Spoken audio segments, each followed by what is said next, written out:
There is no better place for boys and girls to have nice, wholesome fun than on an amusement park roller coaster.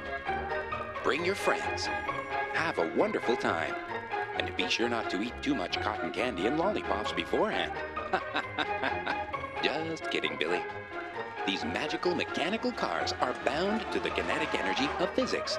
And all you need to know about physics is that it never fails. The chances of a roller coaster malfunction are rare indeed. So you don't have to be afraid, Sally. America's coasters are perfectly safe. Odds are 1 in 250 million of a roller coaster malfunction. That's safer than an airplane. In fact, you are more likely to die driving to an amusement park than dying at one. America's coasters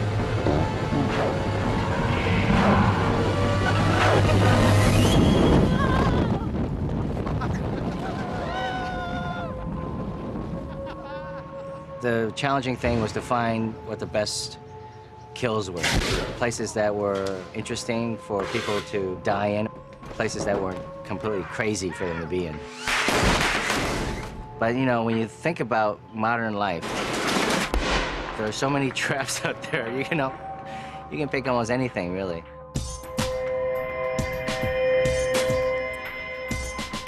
Generally, you don't really believe that you're going to run across a serial killer or Jason or something.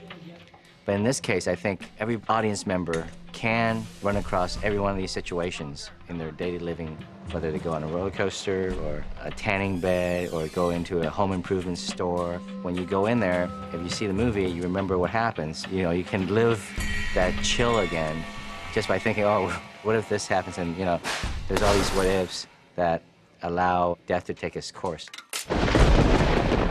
They had 2 films that preceded it. There are certain things that we can't obviously repeat. There's one thing in the first movie, it was very successful, which was this bus hit. You can just drop fucking dead. So you couldn't do that again, or you couldn't do something that's so similar that, you know, people felt like you were just repeating yourself. Other things from the second movies, like the dentist scene, which I thought was a great place to set a death. Would you rather just have the laughing gas? It's a matter of finding not only places where people can die, because they can die everywhere, but a place that allows us to build suspense by adding different layers to it before the actual accident happens. It was challenging, but I think we got some good places for the third one here. Oh, jeez! Some of these deaths are pretty intense. Have a ventricle from her heart actually land in her cheek. Too much? That didn't go over very well. I just asked for the ventricle in the cheek.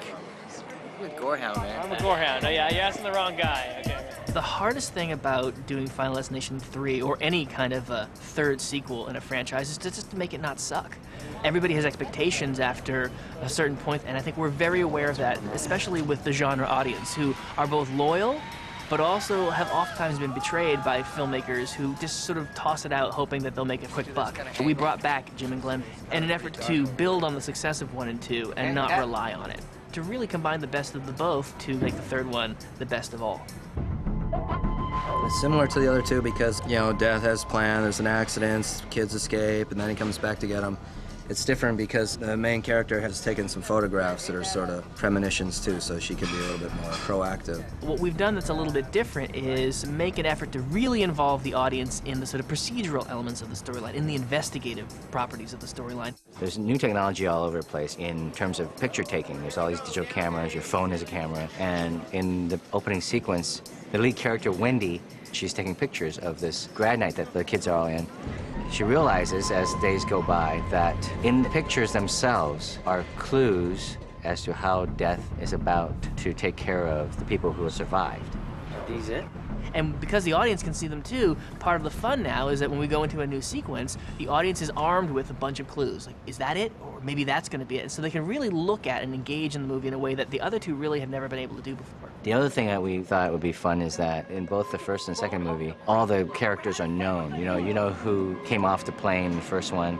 In the second one, they knew all the survivors of the car wreck. So in the third one, we thought it'd be interesting if some of the characters that are part of Death's plan are not even known to our leads. Then Ian and Aaron.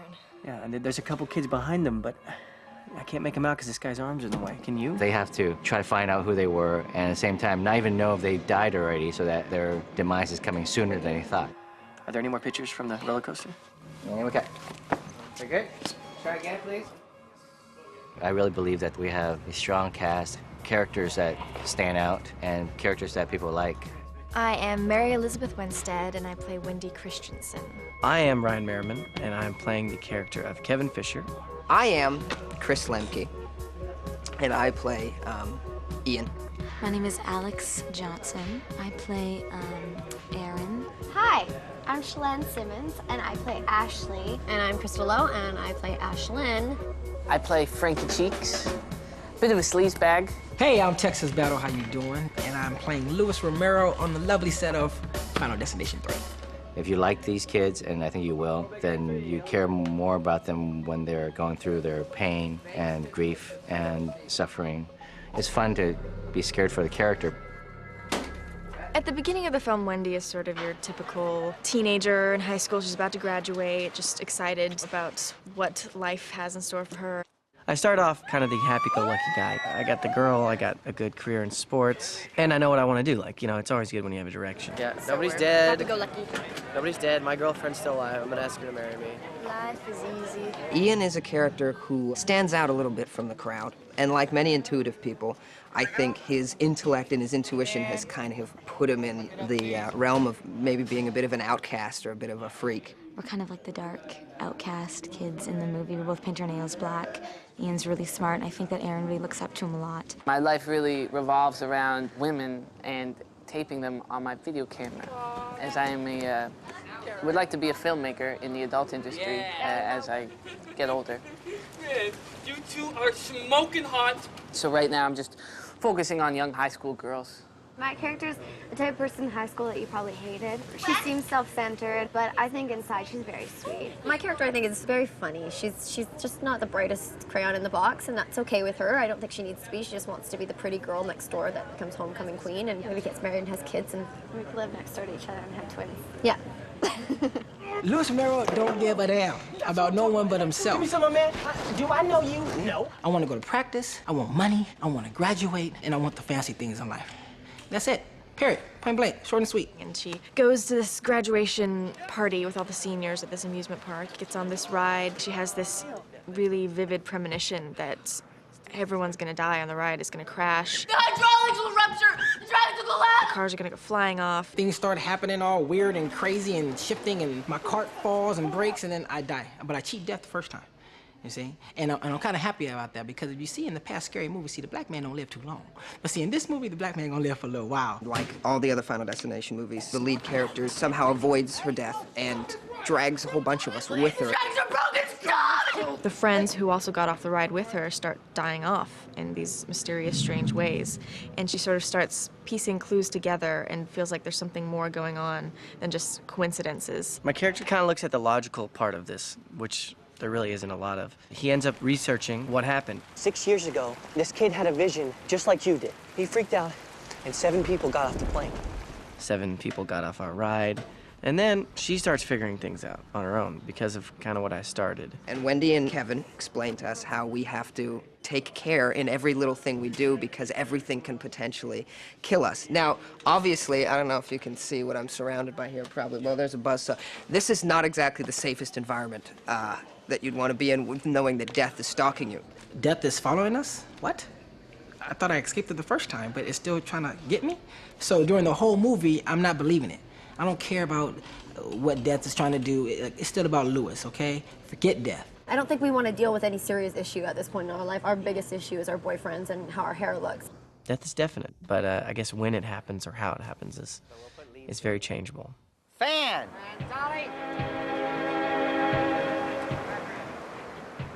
We wanted normal people in extraordinary circumstances, and Mary and Ryan really fit that bill. Not only are they delivering a terrific performance, but it's like watching your friends go through the tortures of the damned. Hey, he's up, man. He's all right. All right, just let her settle down, man. Settle down at home. Now, listen, what is it?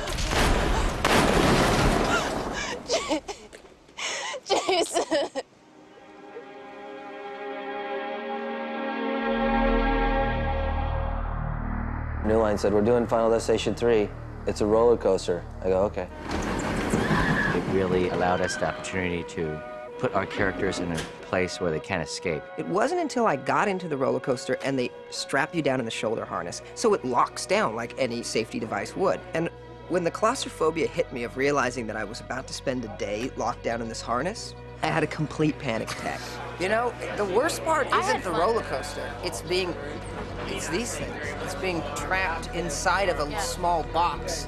And after a lot of deep breathing and a few, you know, doses of psychotropic medication, I really sort of mellowed out a bit.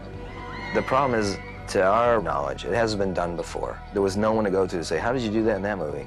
If you're gonna crash a car, it's best to crash a car. If you're gonna crash a roller coaster, the best possible scenario is to crash the roller coaster. We're not gonna crash a roller coaster, so that's when they call us in. So our friends here from LiDAR VFX are here today. They're going to essentially laser scan the park and recreate a three-dimensional representation. You're taking technology and stuff that's used a lot nowadays, but you're applying it in a way that hasn't been used before. The effect of the movie will have to be created on the computer or on a stage with green screen. And we're going to have 2 weeks of green screen on hydraulic things and CGI. Actors being hung upside down, being yanked out of cars falling and flipping. It's good times. Jim and Glenn wrote a script that calls for a very specific roller coaster. So damn it, we're gonna find them that roller coaster. If we can't find them that roller coaster, we're gonna build them that roller coaster. The concept for the devil was that he be standing a lot like Hercules at the gates of Hades, and we realized that somebody sitting on his throne, beckoning people into his underworld, has a different kind of energy, has the energy of somebody who's totally in control.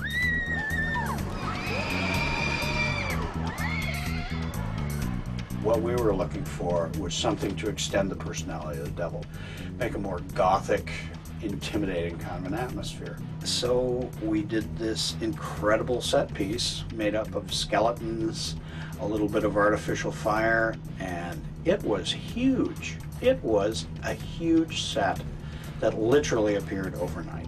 All that had to be built for real on a very large set that Mark had designed, and we had to incorporate our real coaster through the middle of it. We had about 220 feet of rail track running through Stage 7. We actually had a 25-degree up ramp out of that, so we took our 6-car train right out and up at a ramped angle out of the barn.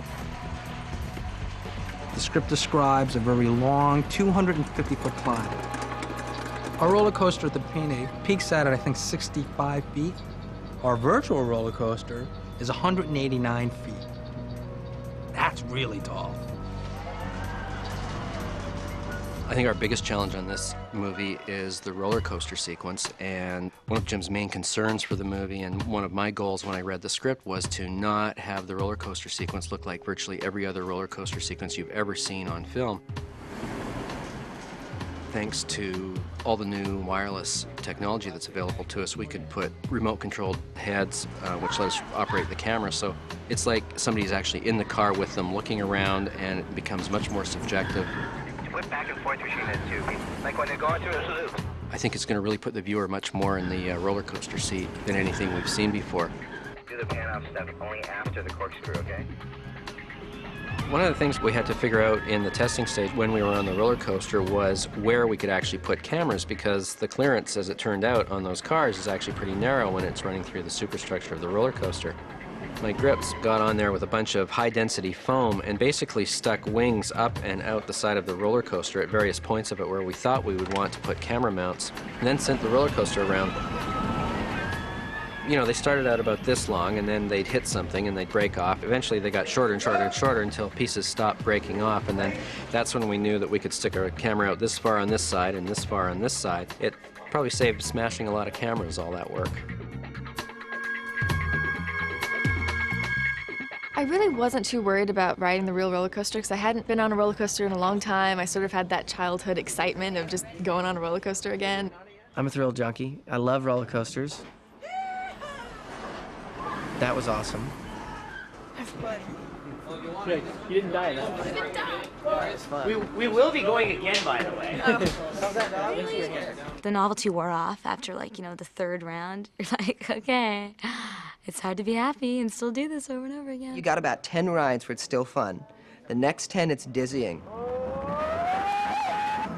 Ryan and Mary rode the roller coaster, I think, maybe like 17 times in a row, okay? I had to break it.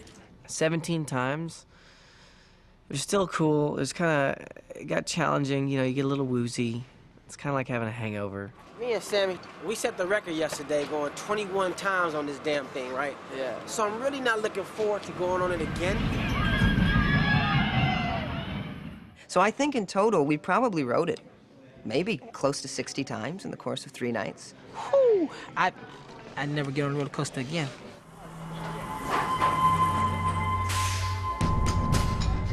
We have built several rigs that we can use in conjunction with CG and matte paintings and some practical effects in order to recreate all the crash stuff. That's gonna happen on our green screen stage. I have nightmares about just being surrounded in green. What we've got here is a set of towers that hold up the end of a roller coaster rig. We've got 6 cars that are suspended in the air hydraulically between those 2 towers. And it allows us to position it in just about any position that they want for the coasters coming down the hills and through the corkscrews and the loops. Mary? Yes. What do you think? This is going to be fun. I think this is going to take a long time. Yeah, I think it's going to make the days seem very long. If there's a big giant rise, you need to sell a big giant drop, and this is what sells a big giant Exactly. drop. So what you do is you keep that stationary, you bounce it around like that, kids acting like the world's about to end, and you have the camera race towards them really fast. You can have the harnesses fly up. You can get J.J. Macro and his gang to pull some of the kids up and out. So cars are shaking, the harnesses fly up, and the kids go kind of almost come out and back down again, back into the cars. So what you get in film when we put it all together is this shot of the roller coaster cresting a hill, coming down, the harnesses come up, and out come the kids. On action, do we want them to fall into the... On action, we'll pan them in when dies, and they slip. So on action, everything happens. One of the mandates on this show is to have the actors' faces in everything as much as we possibly can. So we will be seeing their faces when they fall out of the roller coasters. A lot of the time, it's going to be them. It's going to be a very demanding show for the actors. Wow, this really sucks balls.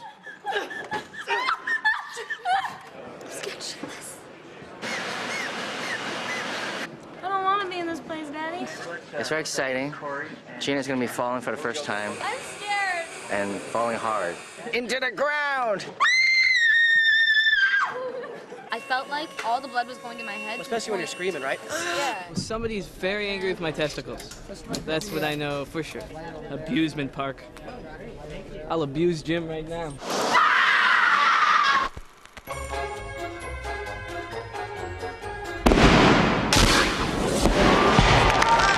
You don't know what you have until you put the whole thing together. Now on 3, we realize we really need to deliver. There's an expectation, but the challenge is making sure that we never see it coming. You know, they're gonna expect it, but then not. Something that's really disturbing to me would be like the tanning bed death. And I don't even want to think about that. That terrifies me. I'm just feeling that home improvement center. I'm feeling a lot of good times with that. Well, we know the order of how we were sitting on the roller coaster, but not how it works with people who sit together. There's so many things in a home improvement store that can kill you. You just have to look up at the shelves. No, I said watch the boxes. Why? What for? They're not doing anything. I think that end sequence is going to be pretty tight. I know, that's what I was thinking in my head. The fireworks. Yeah. There's a scene where there's just going to be so much happening all at once, basically. That's going to be a huge, huge deal. Instead of Death's Plan being a little thing, it's like a bunch of big things. You know, people have their phobias, and I think that's what makes it so scary, is that these are all realistic things. We deliver what the audience wants and go beyond what the audience expects. If you think it's going this way, it goes this way. If you think you got it all figured out, you usually don't. I don't think there's any way you can walk away from a Final Destination movie and think, you'll never look at your carburetor, your elevator, your kitchen knife the same way after walking out of the theater. Most people perhaps said, well, FD3, I'll wait for it. No, they're gonna want to see this one on the big screen.